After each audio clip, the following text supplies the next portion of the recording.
Dans la construction de bâtiments, il y a plusieurs paramètres à prendre en compte. Aujourd'hui, on va s'intéresser bien justement à ces fameux paramètres avec Christian Perral. Bonjour Christian. Bonjour. Christian, tu es expert en architecture. Alors, quand on va concevoir un bâtiment, à quoi il faut faire attention principalement? Alors, la conception d'un bâtiment intègre bien sûr plusieurs facteurs.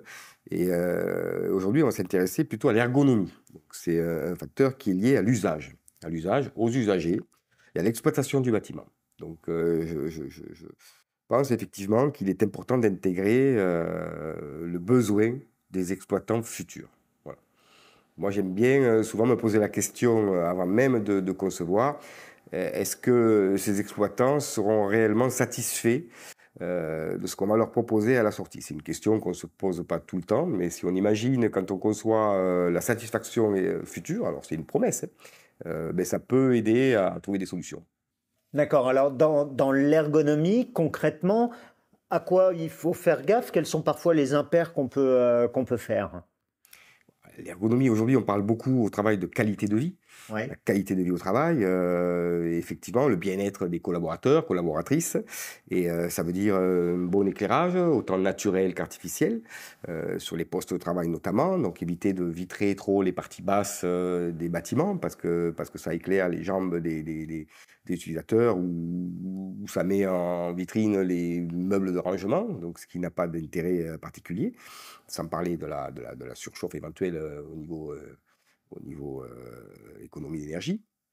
Donc, essentiellement, adapter et les surfaces de vitrage naturelles aux besoins des utilisateurs, les occupants des locaux, et l'éclairage aussi artificiel, puisque là, on a aussi une envie de confort, de bien-être.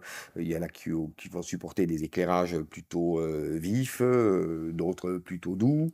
Donc tout ça, ça s'étudie et il y a des réponses. Il y a des réponses et on peut proposer des choses en essayant d'éviter la variété des équipements, trop de variété. Parce qu'en fait, si vous avez pour l'entretien d'un bâtiment plus de 3-4 ampoules à changer, 3 variétés d'ampoules à changer, ben forcément le personnel qui sera chargé de l'entretien et de la maintenance du bâtiment va subir les conséquences de ce mauvais choix technique. Donc il faut essayer de positiver et de choisir des matériaux sobres et homogènes et en évitant trop de variétés, notamment au niveau des qualités d'éclairage.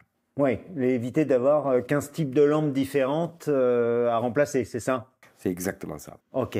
Et en termes de maintenance, euh, à quoi il faut faire attention?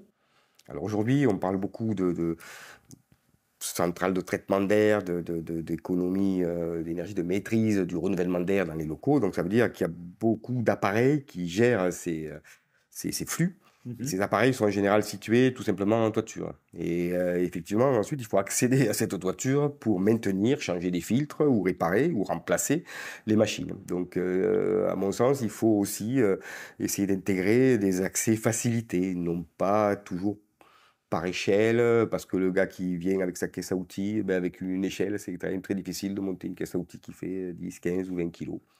Donc, bon, il peut y avoir un surcoût, mais c'est même pas certain. Mais quand c'est bien conçu à la base, ben, s'il y a un escalier principal dans le bâtiment, ben, on le prolonge d'une volée et on accède directement à la toiture pour permettre l'entretien des machines. Voilà, tout simplement.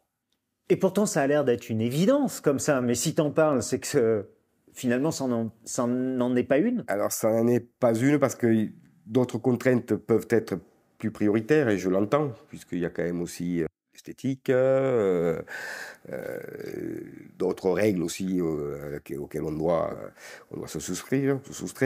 Mais si on ne le met pas comme une contrainte, on ne le positionne pas comme une contrainte, cet élément-là, ben, on va tout simplement l'oublier.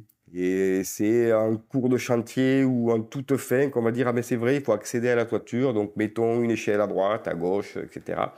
Et en général, on nous le reproche assez facilement si on n'a pas conçu le bâtiment en pensant également à son entretien. Et je crois qu'à la fin, ça nous coûte plus cher. Oui, tout à fait. Merci Christian pour ces 2 points de vigilance à avoir. On se retrouve bientôt pour parler encore architecture dans le bâtiment. Merci, à bientôt. Voilà, vous avez 2 points essentiels, l'ergonomie, la maintenance. Alors si vous êtes en cours de construction ou en tout cas que vous envisagez de construire, pensez à ces 2 paramètres. Au revoir.